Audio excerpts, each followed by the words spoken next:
இருக்கும் வணக்கம். இந்த பதிவில் என்ன பார்க்க போகிறோம்னா, சிவன் மலை ஆண்டவன் உத்தரவு பெட்டியில் பொருள் மாற்றம் செய்யப்பட்டிருக்கிறது. அது எந்த மாதிரியான பொருள், அந்த பொருளால் என்ன மாதிரியான தாக்கம் ஏற்படும் என்பதை பற்றிய சுவாரஸ்யமான தகவல்களை தெரிஞ்சுக்கலாம். வாங்க வீடியோக்குள்ளே போகலாம். இன்னும் நீங்கள் சேனலை சப்ஸ்கிரைப் பண்ணாமல் இருந்தீங்கன்னா சப்ஸ்கிரைப் பண்ணிக்கோங்க. கூடவே இருக்கிற பெல் ஐக்கானையும் கிளிக் பண்ணிக்கோங்க. வீடியோவை ஸ்கிப் பண்ணாமல் புதுசாக பாருங்கள். நிறைய சுவாரஸ்யமான தகவல்களை தெரிஞ்சுக்கலாம். வாங்க வீடியோக்குள்ளே போகலாம். திருப்பூர் மாவட்டம் காங்கேயம் செல்லும் ரோட்டில் அமைந்துள்ளது சிவன் மலை ஆண்டவர் ஸ்ரீ சுப்பிரமணிய சுவாமி ஆலயமாகும். இந்த கோவிலில் சமுதாயத்தில் நடக்கின்ற அல்லது நடக்கப் போகும் நிகழ்வை பிரதிபலிக்கும் விதமாக சில பொருட்கள் கோவிலில் இருக்கும் ஆண்டவன் உத்தரவு பெட்டியில் வைத்து பூஜை செய்யப்படுவது வழக்கத்தில் இருந்து வருகிறது. அது மட்டுமில்லாமல் கோவிலை சுற்றியுள்ள பக்தர்களின் கனவில் ஆண்டவன் கூறும் பொருட்களை கோவிலின் உத்தரவு பெட்டி அந்த பெட்டியில் வைக்கப்படுவது வழக்கமாகவும் இருக்கிறது. போல அருணகிரிநாதரால் திருப்புகழில் பாடப்பெற்று பெருமை கொண்ட முருகன் கோவில் என்றும் சொல்லலாம். அது மட்டுமில்லாமல் இந்த தலத்தில் எழுந்தருள் இருக்கக்கூடிய இறைவன் சுப்பிரமணிய சாமி ஆவார். தலை இறைவி வள்ளி மற்றும் தெய்வானை ஆவார்கள். இந்த ஆலயத்தின் தலை விருட்சகமாக தொரட்டி மரம் திகழ்கிறது. அதே போல இந்த தலத்தில் தீர்த்தமாக காசி தீர்த்தம் இருக்கிறது என்றும் சொல்லலாம். இந்த ஆலயத்தில் திருவிழாக்கள் சித்ரா பௌர்ணமி, வைகாசி விசாகம், மாசி மகம், பங்குனி உத்தரம் போன்றவை வெகு விமர்சையாக கொண்டாடப்படுகின்றன என்றும் சொல்லலாம். இந்த ஆலயத்தின் மூலவரான சுப்பிரமணியர் வள்ளியுடன் ஒரே கருவறையில் திருமண கோலத்தில் எழுந்தருளி இருக்கிறார். அது மட்டுமில்லாமல் பட்டாளி என்ற கிராமமே சிவன்மலையில் அமைந்துள்ள பகுதி என்றும் சொல்லப்படுகிறது. போல பால்வளமிக்க வனத்தில் கோவில் கொண்டுள்ள நல்ல மங்கை உடனம்மர் சனீஸ்வரர் மகனே சிவன்மலை சுப்பிரமணிய சுவாமி. அது மட்டுமில்லாமல் மலைச்சாரலில் திணைப்புணம் காத்து கொண்டிருக்கும் வள்ளி அம்மையை காதல் மனம் புரிந்து இங்கு முருகன் குடியேறியதாகவும் சொல்லப்படுகிறது. அது மட்டுமில்லாமல் சிவன் திரிபுரத்தை அழிக்க மேருமலையை வில்லாக பயன்படுத்தியதும் அதிலிருந்து சிதறிய ஒரு சிறு பகுதியே சிவன்மலை என்றும் சொல்லலாம். இல்லாமல் பார்வதி தேவி மற்றும் அகத்தியர் சிவனை நோக்கி தவம் செய்த தலம் என்றும் சொல்லலாம். அதே போல வள்ளி மலைக்கு சென்று வள்ளியை மணமுடித்த முருகன் வள்ளியுடன் இங்கு வந்து குடியேறியதாகவும் சொல்லப்படுகிறது. அதனால்தான் இந்த தலத்தில் முருகன் சுப்பிரமணியராக வள்ளியுடன் காட்சி தருகிறார் என்றும் சொல்லலாம். போல சிவபாகியம் என்னும் நூலை இயற்றிய சிவபாகிய சித்தர் சிவன் மலையில் தங்கி தமது விருப்ப தெய்வமான முருகப்பெருமானுக்கு திருக்கோவில் எழுப்பினார் என்றும் சொல்லலாம். அது மட்டுமில்லாமல் அவர் பெயரிலேயே மலை சிவன் மலை என்றும் அழைக்கப்படுகிறது என்றும் கூறலாம். போல சுப்பிரமணிய சுவாமி கோவிலில் 5 கால பூஜைகள் நடைபெறுகின்றன. முதல் கால பூஜை 6 மணிக்கு தொடங்குகிறது. இரண்டாம் கால பூஜை காலசந்தி பூஜையாகும். இது காலை 9 மணிக்கு தொடங்குகிறது. அதே போல மதியம் உச்சிக்கால பூஜை நடைபெறுகிறது. இது 12 மணிக்கு தொடங்குகிறது. அதே போல மாலை நேரத்தில் சாயரட்சை பூஜை 6 மணிக்கு தொடங்குகிறது. அது மட்டும் இல்லாமல் இரவு 8 மணிக்கு அர்த்தஜாம பூஜையோடு சிவன்மலை சுப்பிரமணிய சுவாமிக்கு பூஜைகள் நிறைவடைகின்றன என்றும் சொல்லலாம். சிவன்மலை கோவிலுக்கு வெளியே தீபத்தூண்கள் காணப்படுகின்றன. அந்த தூணின் அடிப்புறத்தில் விநாயகர் கிழக்கே, சூலம் மேற்கு, மயில் வடக்கே மற்றும் தண்டாயுதபாணி மேற்கில் அமைந்துள்ளன. அது மட்டுமில்லாமல் கோவிலின் உள்ளே தெற்கு பிரகாரத்தில் கைலாசநாதர், ஞானம்பிகை சன்னதிகளும் கிழக்கு முகமாகவும் காணப்படுகின்றன.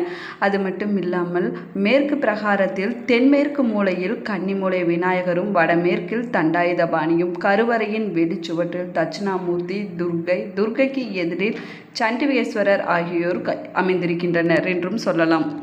இந்த தலத்தில் சனி பகவானுக்கு தனி சன்னதி, அதை தவிர நவகிரக சன்னதிகளும் அடுத்தவர் பைரவ சன்னதியும் அமைந்திருக்கின்றன என்றும் சொல்லலாம்.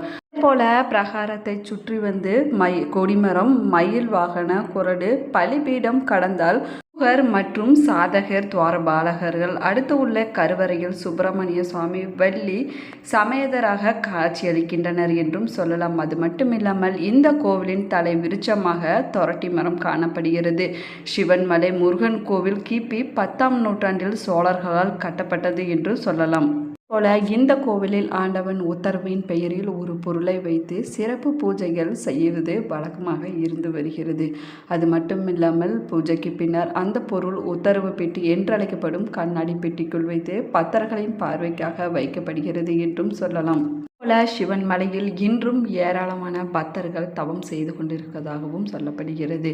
அவர்கள் புண்ணியம் செய்தவர்கள் கண்களில் மட்டுமே அவ்வப்போது புலப்படுகிறார்கள் என்றும் சொல்லலாம். இந்த தலத்தில் முருகரின் பக்தையான ஒரு பெண் காசி சென்று நீராட விரும்பிய போது அவரால் காசி செல்ல முடியாததால் வருந்திய அந்த பக்தைக்காக முருகப்பெருமான் காசி தீர்த்தத்தை இந்த தலத்திற்கு வரவழைத்ததாகவும் சொல்லலாம். போல சிவன்மலை சுப்பிரமணிய சுவாமி கோவிலின் சிறப்புகளில் பிரசித்தி பெற்றது ஆண்டவன் உத்தரவு பெட்டி என்றும் சொல்லலாம். இந்த ஆண்டவன் உத்தரவு பெட்டி நாட்டில் ஏற்படும் இன்னல்கள் மற்றும் மகிழ்ச்சிகளை முன்னதாகவே உணர்த்துவதால் இங்கு இருக்கக்கூடிய மூலவருக்கு காரணமூர்த்தி என்ற பெயரும் இருக்கிறது என்றும் சொல்லலாம். சிவன்மலை ஆண்டவன் பக்தரின் கனவில் வந்து குறிப்பால் ஒரு பொருளை உணர்த்தி அது சம்பந்தமான பொருளை உத்தரவு பெட்டியில் வைப்பது தொன்று தொட்டு நடந்து வருகிறது என்றும் சொல்லப்படுகிறது. அதே போல பக்தர்கள் கனவில் தோன்றிய கூறிய பொருளை பக்தர்கள் கொண்டு வந்தால் மேற்படி பொருளை உத்தரவு பெட்டியில் வைக்கலாமா என சாமியிடம் அர்ச்சகர்கள் வெள்ளை மற்றும் சிவப்பு வைத்து உத்தரவு கேட்பார்கள் என்றும் சொல்லப்படுகிறது. உத்தரவு கேட்கும்போது வெள்ளைப்பூ விழுந்துவிட்டால் அனுமதி கிடைத்துவிட்டது, ஏற்கனவே உள்ள பொருள் மாற்றப்படுகிறது. இதுவரை இங்கு மண், துப்பாக்கி, ஏற்கலப்பை, ரூபாய் நோட்டு புத்தகம், சைக்கிள், அரிசி, மஞ்சள், இளநீர், தங்கம், சர்க்கரை, கணக்கு நோட்டு மற்றும் பூமாலை, இரும்பு சங்கிலி, ருத்ராட்சம், 2 இளநீர்கள் என பல்வேறு பொருட்கள் ஆண்டவன் உத்தரவு பெட்டியில் வைத்து பூஜை செய்யப்பட்டிருக்கிறது என்றும் சொல்லப்படுகிறது. வைத்து பூஜை செய்யப்படும் பொருட்கள் சமுதாயத்தில் ஒரு பெரிய தாக்கத்தை ஏற்படுத்துகின்றன என்றும் சொல்லலாம். இதேபோல கடந்த பிப்ரவரி மாதம் 25ஆம் தேதி முதல் வைக்கோல் வைத்து சிறப்பு பூஜை செய்யப்பட்டது என்றும் சொல்லலாம். இந்த நிலையில் திருப்பூர் மாவட்டம் காங்கேயம் அருகே உள்ள 6 தொழுவு பகுதியைச் சேர்ந்த பக்தரின் கனவில் கற்பூரம் மற்றும் பிரம்பு வைக்க உத்தரவு ஆனது. இதையடுத்து சிவன்மலை ஆண்டவன் உத்தரவு பெட்டியில் 6/3/2025 முதல் கற்பூரம் மற்றும் பிரம்பு வைத்து பூஜை செய்யப்படுகிறது என்றும் சொல்லலாம். சிவன்மலை ஆண்டவன் உத்தரவு பெட்டியில் எந்த பொருள் வைத்து பூஜை செய்யப்படுகிறதோ அந்த பொருள் சமுதாயத்தில் ஏதாவது ஒரு வகையில் தாக்கத்தை ஏற்படுத்தப்படுகிறது என்றும் சொல்லப்படுகிறது. இன்னொரு பக்தரின் கனவில் வந்து அடுத்த பொருளை காட்டும் வரை பழைய பொருளை கண்ணாடி பெட்டிக்குள் வைத்து பக்தரின் பார்வைக்காக வைக்கப்பட்டிருக்கும் என்றும் சொல்லலாம். திருமணம் ஆகாதவர்களுக்கு திருமண தடை நீங்கவும், குழந்தை இல்லாதவர்களுக்கு குழந்தை பேரு கிடைக்கவும், தொழிலில் நல்ல முன்னேற்றம் கிடைக்கவும், தீராத நோய்கள் தீரவும் என அனைத்து பிரச்சனைகளுக்கும் தீர்வு கிடைக்கும் அற்புத தலமாகவும் சிவன்மலை விளங்குகிறது என்றும் சொல்லலாம்.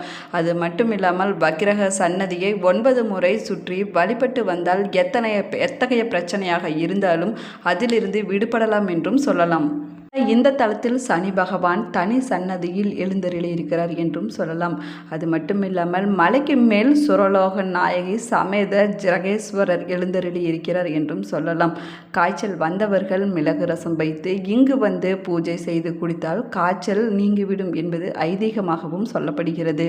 மற்ற திருத்தலங்களை போல் இல்லாமல் இங்கு முதல் வழிபாடு முருகப்பெருமானுக்கே செய்யப்படுகின்றன. மற்ற திருத்தலங்களில் முதல் வழிபாடு பிள்ளையாருக்கு செய்யப்படுகிறது என்றும் சொல்லலாம். அதே போல நவகிரகங்கள் அனைத்தும் சூரிய பகவானை பார்த்து நிற்கின்ற தலமாகவும் இந்த தலம் விளங்குகிறது என்றும் சொல்லலாம். அதே போல அணையாத தீபம் எரிந்து கொண்டுள்ளது சிறப்பம்சங்களில் ஒன்றாகவும் இங்கு சொல்லப்படுகிறது. அது மட்டும் இல்லாமல் திருநள்ளாறு சென்று சனீஸ்வரனை தரிசிப்பதும், சூரிய நாராயணன் கோவில் சென்று சூரியனை வழிபடுவதால் ஏற்படும் சிறப்புகள் இங்கு கிடைக்கும் என்றும் சொல்லலாம். இல்லாமல் சிவன்மலை ஆண்டவன் கோவிலில் மலைப்படியில் நடந்து செல்லும் போது பக்தர்கள் ஓய்வெடுப்பதற்கென பல கற்பந்தல்கள் அதாவது மண்டபங்கள் அமைக்கப்பட்டிருக்கின்றன என்றும் சொல்லலாம். அதே போல சிவன்மலை மீதுள்ள கோவிலுக்கு செல்ல 496 படிக்கட்டுகள் கொண்ட மலைப்பாதை அமைக்கப்பட்டிருக்கிறது என்றும் சொல்லலாம். அரட்டி என்பது ஒரு வகை மரமாகும். இது கொங்கு நாட்டு பகுதியில் பல கோவில்களில் தல விருட்சமாக இறைவனோடு சேர்ந்து வணங்கப்படுகிறது என்றும் சொல்லலாம். காங்கயத்திலிருந்து சுமார் 5 கிலோமீட்டர் தொலைவில் இந்த கோவில் சிவன்மலை மீது அமைந்திருக்கிறது என்றும் சொல்லலாம். அது மட்டும் இல்லாமல் கோவிலுக்கு செல்ல வாகனங்கள் மூலம் கோவிலுக்கு செல்ல தனிப்பாதை அமைக்கப்பட்டிருக்கிறது. அது மட்டும் இல்லாமல் கோவில் நிர்வாகத்தாரால் மலை மீதுள்ள கோவிலுக்கு பேருந்து வசதியும் செய்யப்பட்டுள்ளது என்றும் சொல்லலாம். அதே போல சிவன்மலை ஆண்டவன் உத்தரவு பெட்டியில் மாற்றப்பட்டுள்ள பிரம்பு மற்றும் கற்பூரத்தால் என்ன மாதிரியான தாக்கம் ஏற்படும் என்பதை பொறுத்திருந்துதான் பார்க்க வேண்டும். சிவன்மலை முருகன் கோவிலுக்கு போயிருந்தீங்கன்னா மறக்காமல் கமெண்ட் பாக்ஸில் கமெண்ட் பண்ணுங்கள். இந்த வீடியோ உங்களுக்கு பிடிச்சிருந்தால் லைக் பண்ணுங்கள், ஷேர் பண்ணுங்கள், கமெண்ட் பண்ணுங்கள். இன்னும் சேனலை சப்ஸ்கிரைப் பண்ணாமல் இருந்தீங்கன்னா சப்ஸ்கிரைப் பண்ணிக்கோங்க. கூடவே இருக்கிற பெல் ஐக்கானையும் கிளிக் பண்ணிக்கோங்க. Thank you friends.